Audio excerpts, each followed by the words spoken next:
Салам алейкум, хурматли милләттәштәр, хаума дустар, здравствуйте, уважаемые подписчики моего канала.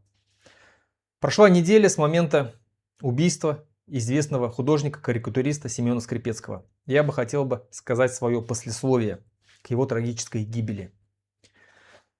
Все мы знаем его как Семен Скрипецкий, но на самом деле настоящее имя его Роберт, по национальности он башкорт, отца его звали Мубаряк, это достаточно известное, распространенное имя среди башкир, Роберт Мубарякович. Фамилия у него, конечно, точно не башкирская, Кузовков, но я думаю, что либо он взял ее со своей супруги, либо от матери, точно не знаю, гадать не буду.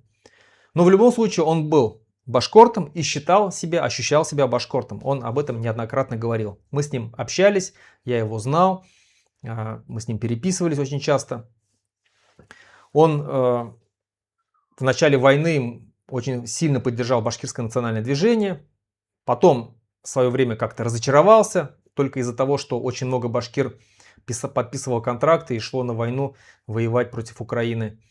А вот в последние, буквально за месяц до убийства Роберта, мы с ним снова начали общаться, потому что он принял участие от нашего комитета башкирского национального движения за рубежом в биеннале, который проходил в Венеции в начале мая.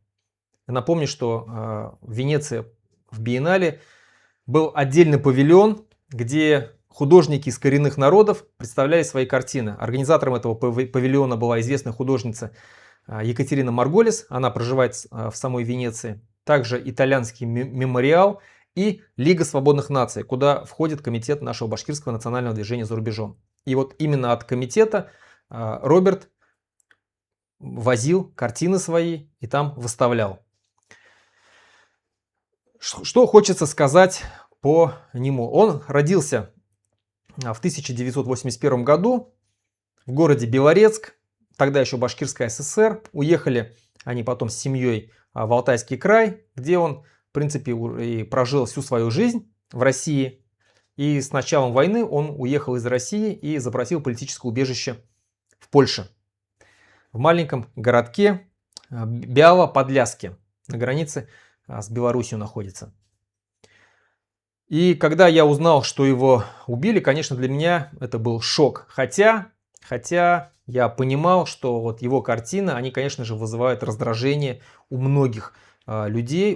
Потому что для Роберта не было никаких авторитетов, он высмеивал всех, кого мог, кого хотел, о ком думал. Он высмеивал как лично Путина, всех его приближенных, высмеивал Кадырова и его семью, что тоже, конечно же, Кадыров легко мог заказать его убийство, потому что когда я смотрел видео, где он говорил что-то про Кадырова, либо картины, я понимал, что такое, наверное, не прощается. Очень сильно глумился над ним, откровенно троллил. Но высмеивал он также и других политических лидеров, российских оппозиционеров в первую очередь, и доставалось особенно навальнистам и особенно Алексею Навальному. Он его критиковал за то, что тот, по его высказываниям за Крым, по его различным вот этим вот, скажем, заявлениям, которые практически ничем не отличались от путинских заявлений, пахло такой же имперскостью. И он при общении со мной также говорил, что вот эти самые так называемые хорошие русские, российская оппозиция, это те же самые имперцы. И у них цель только сменить Путина и оставить все как есть. Критиковал он в своих картинах и лидеров других стран, Лукашенко, Трампа, Эммануэля Макрона. В общем, он был неугоден всем. И поэтому, конечно, многие могли бы иметь на него зуб, но мы точно знаем, что, конечно же, западные лидеры не убивают своих оппонентов. Такое делает только Путин и его система.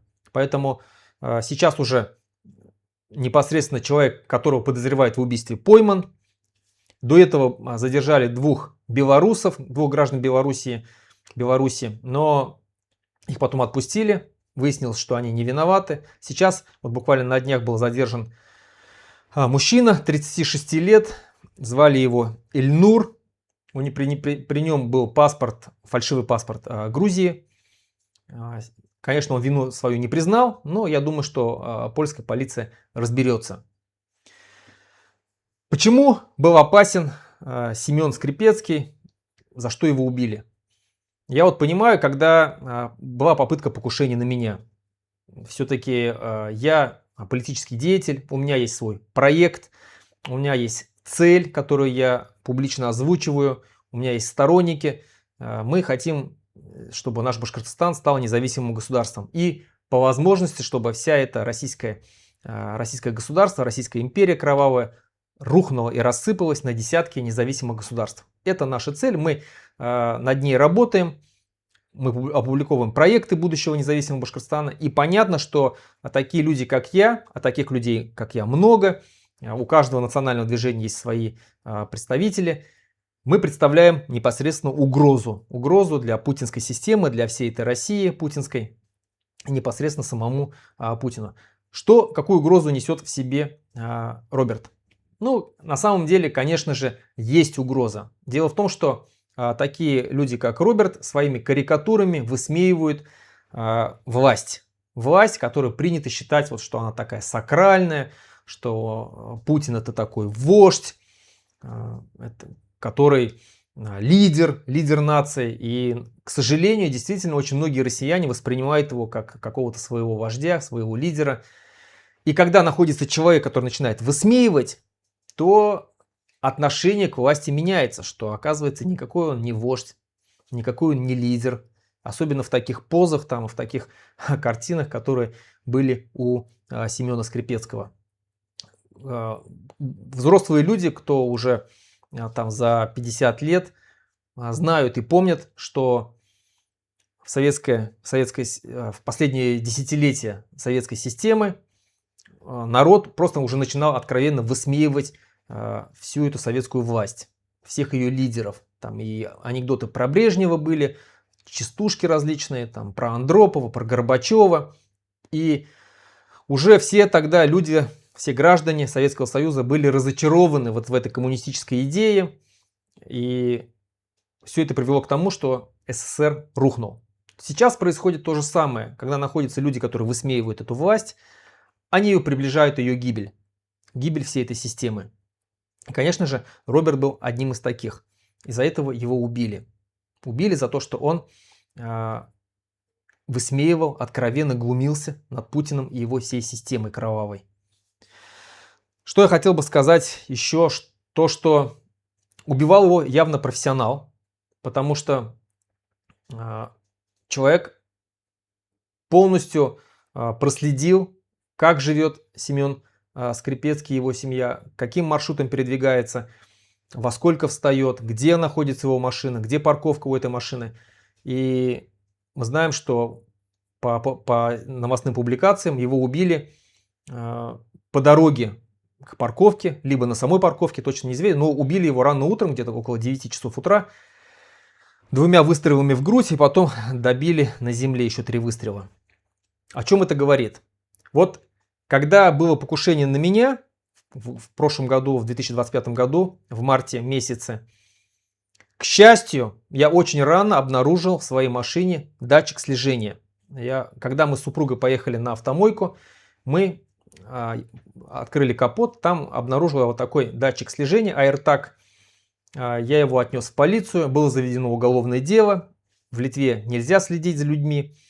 И за мной было поставлено наблюдение. Наблюдение за моей квартирой, за моим домом, за парковкой, за машиной. Когда я передвигался, было наблюдение. Все это помогло в течение где-то 2-3 недели. В течение этого времени литовская полиция вычислила предполагаемого киллера, который в день, когда он собирался меня убить, он ждал возле моего дома с пистолетом, и там его и взяли. Литовская полиция сработала профессионально, молодцы, за что я им бесконечно благодарен. Примерно, я думаю, что очень похоже это было и то, как убили Семена Скрипецкого. Как я сказал, видимо, тоже были установлены либо датчики, либо за ним следили, но в любом случае знали, где он живет, знали маршрут его передвижения, знали, где он ставит машину. И в итоге, к несчастью, все это привело к тому, что Семена убили. Что я этим хочу сказать? Буквально недавно инсайдер и непосредственно Христо Грозев, это известный расследователь, опубликовал расследование, где он вычислил центр подготовки киллеров в России. Назывался центр 795. Так он назывался, центр 795, входил в концерн Калашникова. Там подготавливали убийц, киллеров, которые должны были убивать по всему миру. Христо Грозев также сказал о том, что есть целый список, я так понимаю, что, наверное, у него он есть, этот список людей, которых должны были ликвидировать. Я точно знаю, что в этом списке был я, точно знаю, что в этом списке был Ахмед Закаев, один из лидеров чеченского национального движения, национально-освободительного движения. В этом списке был литовский политический деятель Валдас Барткевичус. И, скорее всего, я думаю, что был, наверное, и Роберт. Потому что убил его точно профессионал. Данный центр принадлежал к ГРУ, Министерству обороны Российской Федерации, которые, как я сказал, должны были убивать людей по всему миру. Было бы хорошо, если вот Христо Грозев увидит это видео или ему покажет, чтобы он этот список опубликовал, чтобы люди, которые есть в этом списке, могли бы обезопасить свою жизнь. Потому что если ты знаешь, что конкретно ты в этом списке есть, то уже начинаешь принимать меры. Потому что многие относятся достаточно, конечно, халатно к своей безопасности. И вот про безопасность я бы хотел бы сказать, обращаюсь и как к политикам национальных движений, так и российским политикам, так называемым российской либеральной оппозиции, чтобы все внимательно отнеслись к своей безопасности. Смотрите в машинах различные на предмет, есть там установлены датчики или нет. В квартирах смотрите. Не возвращайтесь поздно домой, не уходите поздно из дома. Всегда меняйте маршруты, не ходите всегда одним и тем же маршрутом. Не ставьте машину в одном и том же месте. Не ходите в одни и те же полюбившиеся вам кафе, бары, рестораны и так далее, парки какие-то. Не делайте жизнь однообразную, не облегчайте жизнь киллерам, потому что, изучив вас, они потом очень легко убивают. Поэтому очень внимательно отнеситесь к своей безопасности. Если вы увидите каких-то посторонних лиц, которые очень часто попадаются вам на глаза, смело обращайтесь в полицию, в местную полицию, чтобы они провели проверку. Ну и напоследок я бы хотел обратиться ко всем. Дело в том, что у Роберта осталась семья, супруга и 5 детей. Еще 6-м ребенком беременна его супруга. И мы на сайте нашего комитета Башкирского национального движения за рубежом опубликовали заявление, прикрепили о сборе помощи для его семьи, прикрепили реквизиты его супруги. Поэтому по возможности, кто может помочь, переведите, пожалуйста, посильную помощь его семье, потому что им сейчас очень нужно, они остались без кормильца. Поэтому было бы хорошо, чтобы вы помогли. Ну а мы все будем помнить Роберта Семена Скрипецкого как отважного борца с путинским режимом. Я уверен, что его картины в будущем будут храниться в музеях многих стран мира. Я надеюсь, что и в том числе и в Республике Башкортостан. Конечно, там есть откровенно похабные картины, но есть и очень такие интересные, со смыслом картины. Поэтому, в любом случае, Роберт был борец, настоящим башкортом, имел дух башкорта. И мы также не собираемся прятаться, мы также будем продолжать борьбу. И рано или поздно мы обязательно победим. И смерть Роберта будет явно не напрасной. А путинский режим рухнет, народы обретут свою независимость и свободу. На этом все. Хау было, хурматле милләттәшләр, осышага тиклем. До свидания. Всего хорошего.